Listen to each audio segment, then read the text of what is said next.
नमस्कार जय श्रीराम। आज के आमी आपनादेरके देखाबो श्रीराम जन्मभूमि अयोध्यार राम मंदिरे 60 मिलियन बछरेर पुरानो शालिग्राम पाथर थेके श्रीरामचंद्रेर शिशुरूप एवं सीतामातार जे मूर्ति तैरी करा हयेछे ताई। तो सबाइके सम्पूर्ण भिडियोटी देखार अनुरोध रइल।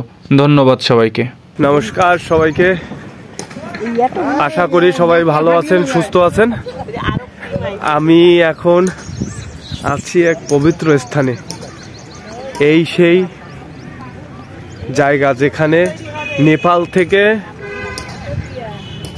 রাম, সীতামাতা এবং লক্ষণ এবং তাদের যে রাম মন্দিরের যে বিগ্রহ তৈরি করা হবে, যে পাথর শিলা নিয়ে আসা হয়েছে, এই সেই পাথর শিলা। পরম সৌভাগ্য যে এই শিলা আমি দর্শন করতে পারতেছি এবং আপনাদেরকে দেখাচ্ছি।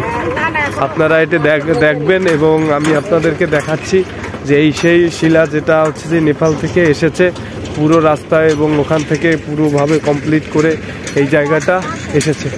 এই সেই শিলা দেখতে পাচ্ছেন, দেখতে পাচ্ছেন সবাই ভক্তি ভরে আসলে প্রণাম করছে। এখানে श्री राम जन्मभूमि तीर्थक्षेत्रेर राम मंदिरे मूर्ति निर्माणेर जन्य नेपालेर काली गंडकी नदीर तीर थेके दुटी विशाल शालिग्राम पाथर अयोध्याय आना हयेछे। प्राय 30 टन एवं 14-15 टन ओजनेर पाथरगुली रामेर शिशु रूप एवं सीतामातार मूर्ति निर्माणेर जन्य व्यवहार करा हबे। एटी 60 मिलियनेर बछर पुरानो बले मने करा हय। এই পাথর থেকে খোদাই করা ভগবান রামের শিশুরূপের মূর্তিটি রাম মন্দিরের গর্ভগৃহে স্থাপন করা হবে। রাম মূর্তি হবে 5 থেকে 5.5 ফুটের শিশু আকারে। প্রতিমার উচ্চতা এমনভাবে ঠিক করা হয়েছে যাতে রামনবমীর দিনে সূর্যের রশ্মি সরাসরি রামের মূর্তির কপালে এসে পড়ে।